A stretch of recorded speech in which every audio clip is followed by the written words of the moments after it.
Hello guys, to keep working with our table, in this video we're going to start creating the books, and this is going to be the result at the end of this video. Hope you enjoy it, and let's start. First thing we're going to do is we're going to rename this object in here table.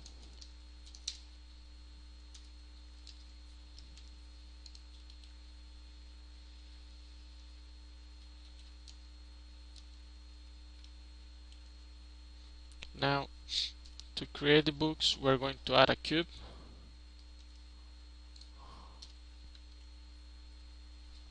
and to keep proportions we're going to scale it .1. You could do it in edit mode if that's what you want.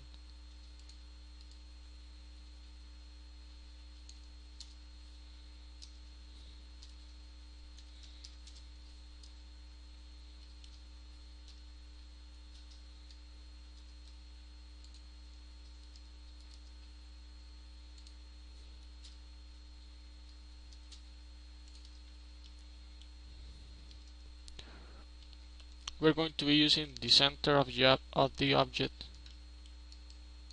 right here when the book is touching the table.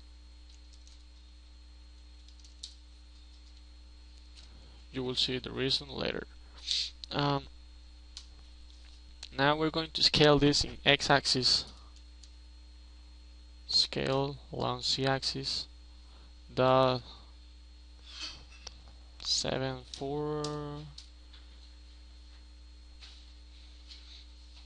Okay, and from cursor I'm going to scale this in z-axis .16. Okay, that's a good size for our book. I'm going to enable screencast once again. And we're going to be moving the book to layer number 2 just because I like to work that way. If you don't want to do it, that's fine. Okay, now first thing we're going to do is we're going to, from midpoint, we're going to extrude and scale in z-axis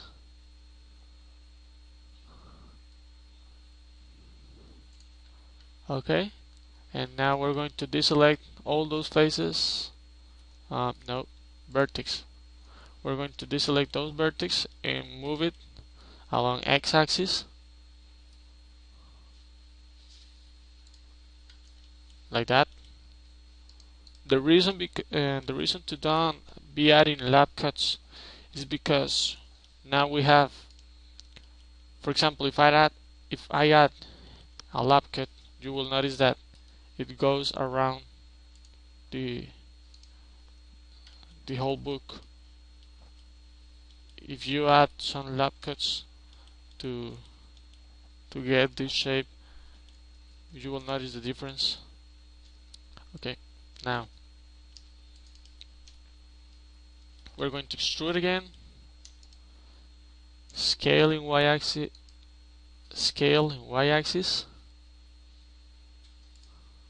deselect these faces, and we're going to move this in x-axis.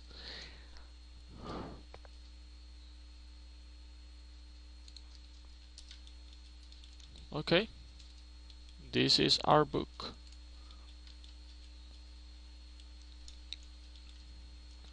We're going to add a lap cut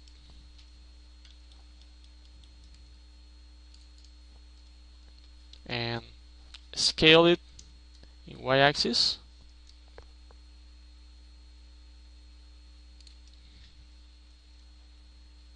Yeah, deselect this vertex and we're going to move this in x-axis.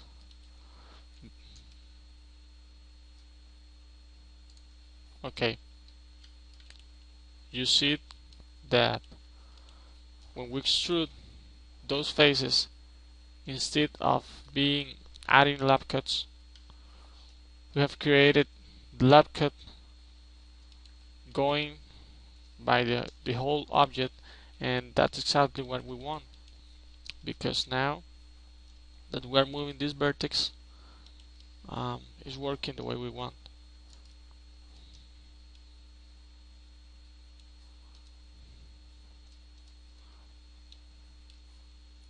Okay, we have scaled the lap cut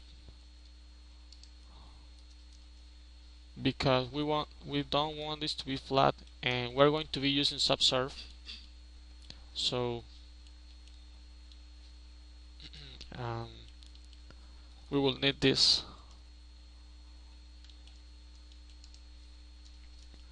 We're going to add 3 lap cuts here and moving the lap cuts in x-axis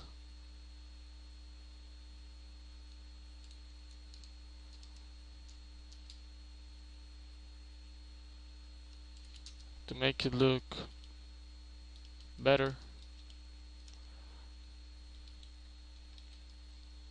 And we're going to select them again, but without this vertex this time, and we're going to move this again in x-axis even more.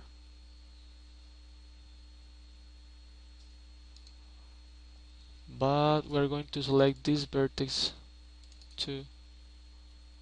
Let me see. No, these ones. Okay.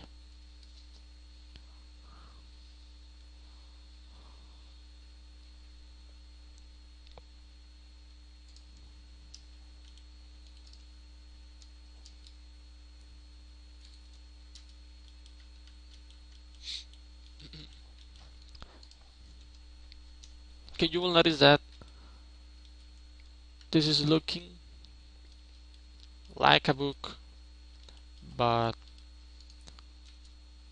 we're going to be using subsurf, and for that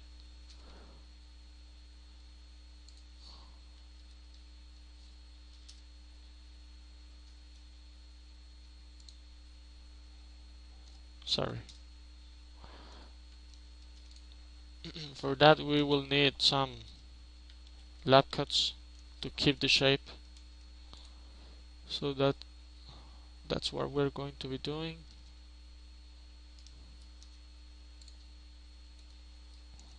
Sorry, we're going to move it with edge slide like that 7 dot 8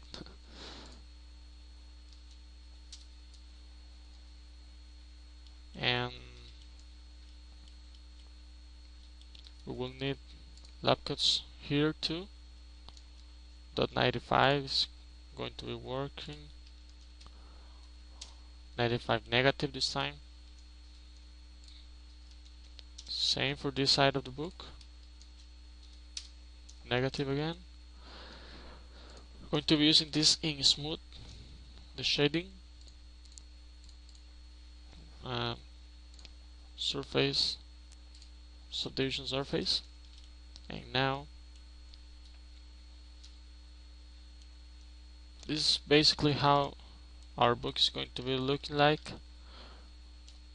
but I'm going to be moving this a little more and scaling in z-axis now that I see.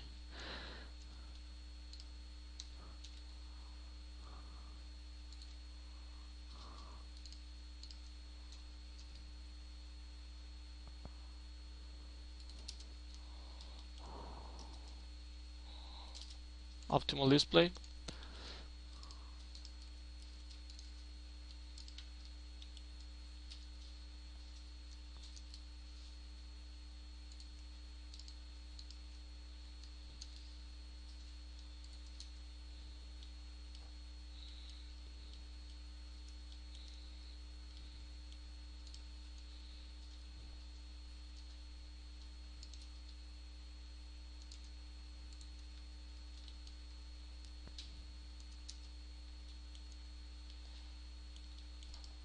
checking for details, but this is pretty much how our book should be looking like.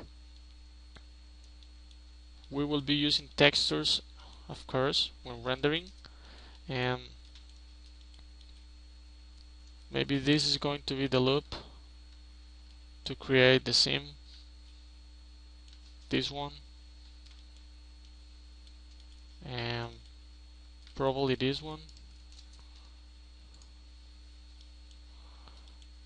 Maybe I'm going to add 2 lap cuts more.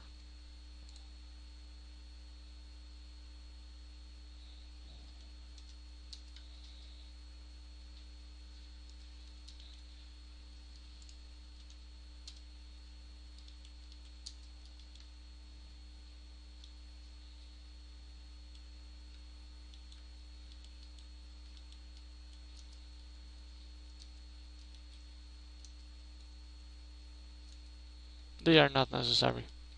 Now, the only thing when I see this book that I'm not completely happy is because it's looking like I'm too thin in these parts. I would like to move the vertex just a little. Let me see what can I do. But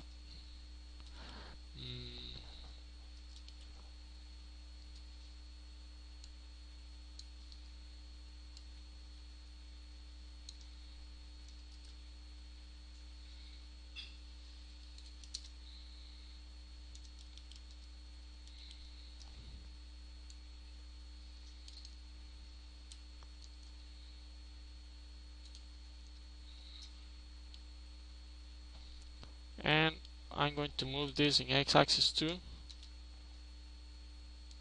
to have a consistent shape. Okay, this is our book. Now,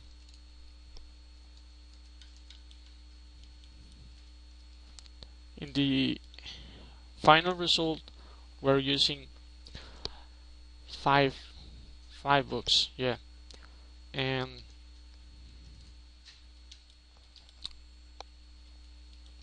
we will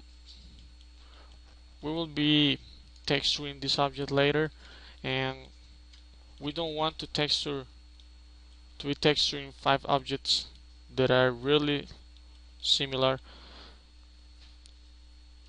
So what we're going to be doing, we're going to create linked objects, you remember, with Alt-D, but with these linked objects, for example, I'm going to apply and rotation scale, and if I create a duplicate, I could scale it and rotate it, and it's going to be linked. You can rotate and scale this object always that you are out of edit mode, and it still will be linked to the original one, so it's going to be very useful. Okay, now I'm going to create a duplicate, a linked duplicate, x-axis. Okay, and the reason we're using the hold on.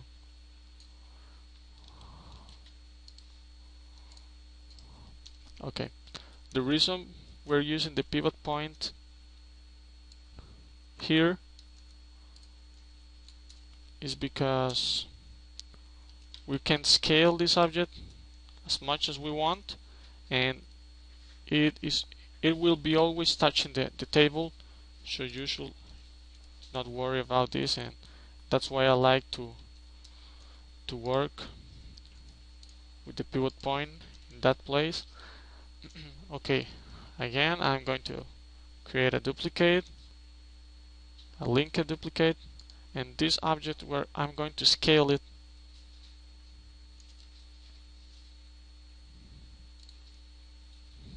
and scale Shift C, and now I'm going to rotate it, move it, and scale it just a little more. Okay, now I'm going to create a duplicate with all the always,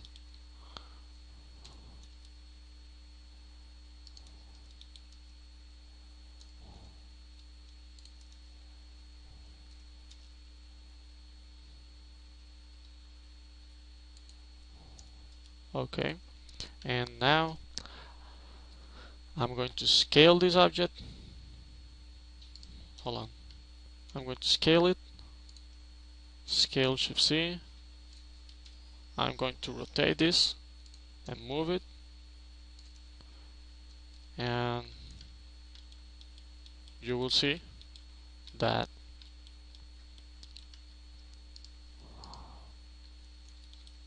this workflow is really useful. So now I'm going to scale this Z-axis,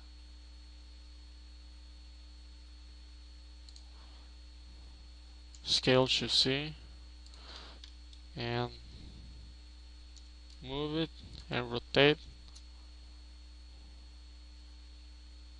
Okay, now I'm going to create a duplicate of this object along Z-axis. Be sure that this one is touching or really good the other one. I'm going to scale this a little, scale it in Z-axis, I'm going to rotate it, scale Shift C again,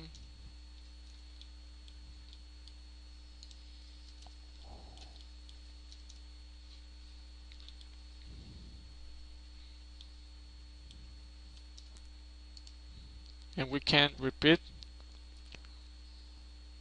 this step again. Duplicate Z-axis.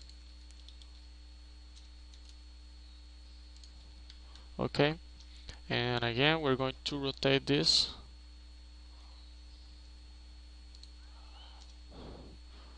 and I'm going to scale it.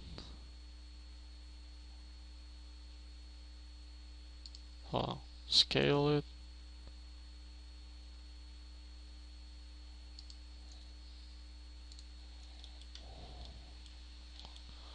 and yeah, that's pretty much how to create a book. And if you want to change something, you can do it in the original one. For example, okay, something useful in here is that if you don't like the way they are, all you have to do is to clear scale, clear rotation, and you have a clean book again. So that's why I really like to work with this kind of objects. And again, if you need to change something, for example, I don't know, move this face, you can see that all those books are changing that face at the same time. So that's it, guys, and hope you enjoy it. You'll learn something. See you.